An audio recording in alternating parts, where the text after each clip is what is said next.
ক্যারিয়ারে যদি ভালো কিছু করতে চাও, এক নাম্বার কথা মাথায় রাখবা, জীবনে আবেগ এবং মায়া এই দুইটার কোনো কিছুতে পড়া যাবে না। আমি আমার লাইফে অনেক ছেলে দেখেছি, খুব মেধাবী, খুব ট্যালেন্ট, কোনো একটা মেয়ের পাল্লায় পড়ে পুরো ক্যারিয়ারে লাল বাতি জ্বলে গিয়েছে। অতএব মেয়ে তোমার জীবনে যেমন রহমত, এই মেয়ে তোমার জীবনে গজব হয়ে যাবে যদি তুমি হারামে চলে যাও, ঠিক কিনা? আমার কথা স্ট্রেট ফরওয়ার্ড। পছন্দ হলে शादी करोगे या नहीं करोगे पहले ये बोलो। কথা বলো, ঠিক কিনা প্রিয় ভাইয়েরা? ভাল লাগলে 2 বছর 3 বছর প্রেম করে, লাস্টে গিয়ে এও ছ্যাঁকা দেয়, এও ছ্যাঁকা দেয়, লাস্টে মেয়ের বিয়ে হয় টাকলার সঙ্গে আর যুবকটা এটা সব জায়গায় হয় না। আগেই পাগল হয়ে যাও না, সব জায়গায় এটা হয় না। আর সব মেয়ে কিন্তু সরকারি টাকলা খোঁজে না, কিছু কিছু মেয়ে চরিত্রবান যুবকও খুঁজে বেড়াবে, ঠিক কিনা? সবাইকে এক পাল্লায় মাপবেন না। এজন্য জীবনে সফল হতে চাইলে আবেগ এবং মায়ায় পা দেওয়া যাবে।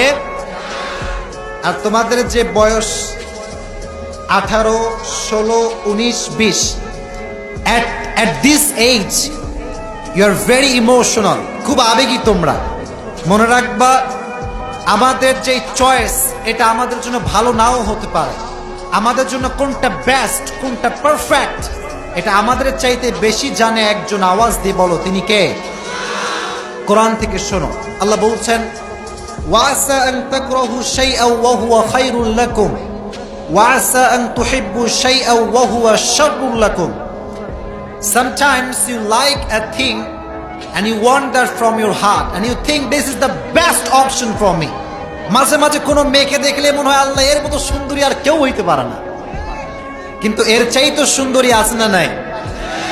আল্লাহ বলছে, তোর জীবনে যাকে দেওয়া লাগবে, I know better than you, তোর চাইতে আমি বেশি ভালো জানি। অতএব ছ্যাঁকা খেয়ে বেকা হওয়া যাবে না, ভরসা করতে হবে একজনকে, তিনি কে? অতএব আমরা ভরসা করব, বিশ্বাস করব একজনকে। আওয়াজ দিয়ে বলেন, তিনি কে? তাহলে আবেগে পা দেওয়া যাবে? কথা কয় না, দেওয়া যাবে? আচ্ছা, যদি দিয়ে ফেলো, আবেগে এবং মায়াতে পা দিয়েছো হারাম ভাবে, মাথায় রাখবে একটা কথা, যে মানুষ জীবনে যত বেশি ঠকেছে সে মানুষ সামনে তত বেশি এগিয়ে গিয়েছে। জীবনের সামনে আগাবার জন্য মাঝে মাঝে মন ভাঙাটাও অনেক বেশি জরুরি। যতবার মনটা ভাঙে ততবার বোঝা যায় মানুষ হচ্ছে বড় স্বার্থপর। এজন্য আমি আসিফের ব্যক্তিগত মতামত হচ্ছে, জীবনে উন্নয়ন করবার জন্য মাঝে মাঝে ছ্যাক খাইতে হয়, মাঝে মাঝে ঠকতেও হয়।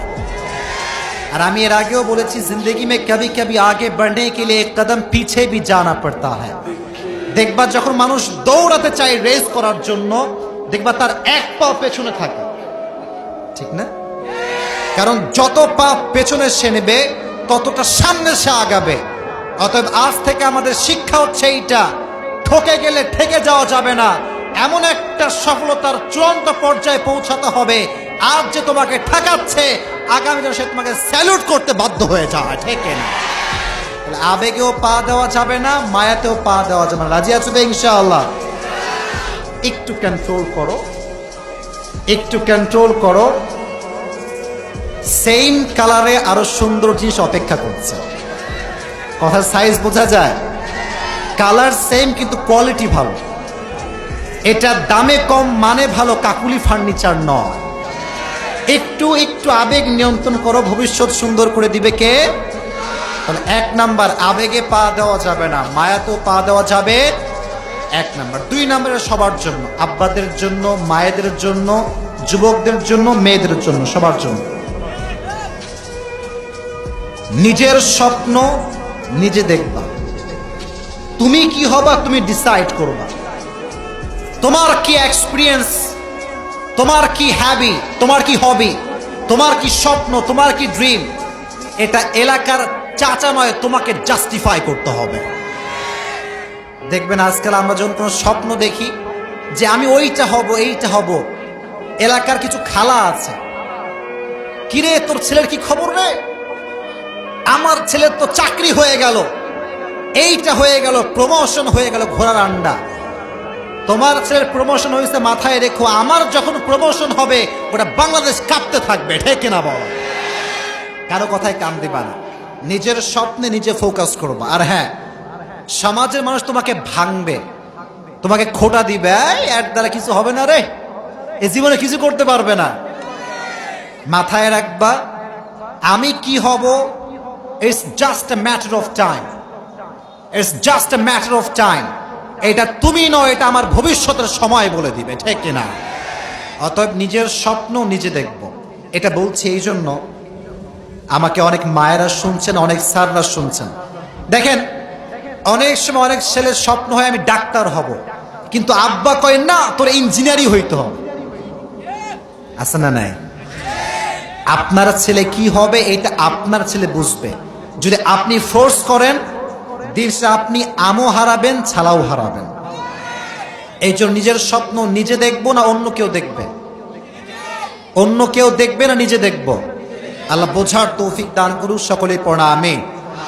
2 নাম্বার কথা। 3 নাম্বার কথা, এটা সর্বশেষ কথা, এরপর আমরা কোরআন থেকে তাফসীর শুনবো।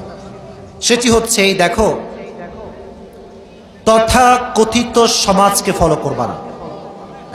এদিকে তাকাও, খালি মোবাইল, খালি মোবাইল, এদিকে তাকাও। এই যে এরা খুব ভালো, এই 2-1 বাদ দে, মোবাইল নামাও। আমার কথা, আচ্ছা আচ্ছা ঠিক আছে, আমার কথা শোনো। দেখো, যারাই তথা কথিত সমাজকে ফলো করেছে তারা জীবনে কিছু করতে পারে নাই। আমি তোমাকে একটা জিনিস বোঝাই। একটা ছেলে, আওয়াজ হবে না, একটা ছেলে যে মাস্টার্স কমপ্লিট করেছে, যে গ্রাজুয়েশন কমপ্লিট করেছে, তার তো ইংলিশে অনর্গল কথা বলার কথা, ঠিক না? তো দেখবেন যারা বিসিএস ক্যাডার অনেক আছে, আমি নিজে পড়িয়েছি, ইংলিশ শব্দ বোমা মারলেও বের হয় না। এটা আমি ক্রিটিসাইজ করছি না, এর কারণ হচ্ছে কি জানেন, আমাদের স্কুলগুলোতে, কলেজগুলোতে গ্রামারকে যে পরিমাণ ফোর্স করে পড়ানো হয়, স্পিকিংকে সেই পরিমাণ গুরুত্ব দেওয়া হয় না। এজন্য একটা ছেলে গ্রামার পড়তে পড়তে তার জীবন যৌবন শেষ, কিন্তু একটা ইংলিশ শব্দ বা বাক্য দাঁড়িয়ে বলতে পারে না, ঠিক কিনা প্রিয় ভাইরা বলো?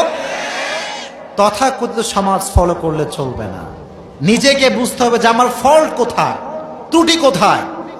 অনেক সময় দেখবা ক্লাস 5-এর ছেলে ইংলিশে অনর্গল কথা বলতে পারে, কিন্তু বিসিএস কারের একটা শব্দ বলতে পারে না, ঠিক কিনা বলো? কারণটা হচ্ছে তথাকথিত সমাজকে ফলো করি, কি মনে করি পরীক্ষায় ফার্স্ট হতে হবে, 1 নাম্বার না হইলে কিচ্ছু হবে না। ভুল কথা। অনেক সময় ব্যাক বেঞ্চার এমন কাজ করে যে ফার্স্ট বেঞ্চাররা করতে পারে না। কথা ঠিক আছে না প্রিয় ভাইরা? দেখবা মাঝে মাঝে পরীক্ষায় 1 নাম্বার হতো, তারা যেমন ছিল তেমনই থেকে যায়, কিন্তু যার পরীক্ষায় 2 নাম্বার হতো বা মাঝামাঝি ফলাফলে থাকতো, তারা লাইফে একটা পর্যায়ে ব্র্যান্ড হয়ে যায়। তথা কথিত সমাজকে ফলো করা যাবে না, ঠিক আছে ইনশাআল্লাহ? আচ্ছা, তোমরা খেলোয়াড় সাকিব আল হাসানের নাম শুনছো? তোমরা দেখবা, আমি কাউকে আইডল বলছি না, our idol is Prophet Muhammad sallallahu alayhi wasallam. Just একটা এক্সাম্পল দিচ্ছি। সাকিব আল হাসান 15 বছর পড়ালেখায় গ্যাপ দিয়েছে, তারপরে গ্রাজুয়েশন রিসেন্টলি কমপ্লিট করছে। তোমরা দেখবা 15 বছর গ্যাপ দিয়েছে। তো সে যখন পড়াশোনা বাদ দিয়ে ক্রিকেটিং শুরু করে, তার স্যার, তার ম্যাডাম, তার বাপ, তার মা, তার এলাকা, তার সমাজ সবাই তাকে বলতো, কি রে পড়ালেখা বাদ দিয়ে ক্রিকেটার হচ্ছে কি, পাগল নাকি রে? Is he mad or mentally sick? সমস্যা কোথায়? আজকে যারা তাকে বলতো যে কেন ক্রিকেটার হচ্ছে, আজ তারাও তাকে স্যালুট করতে শুরু করে দিয়েছে। Graduation is not everything.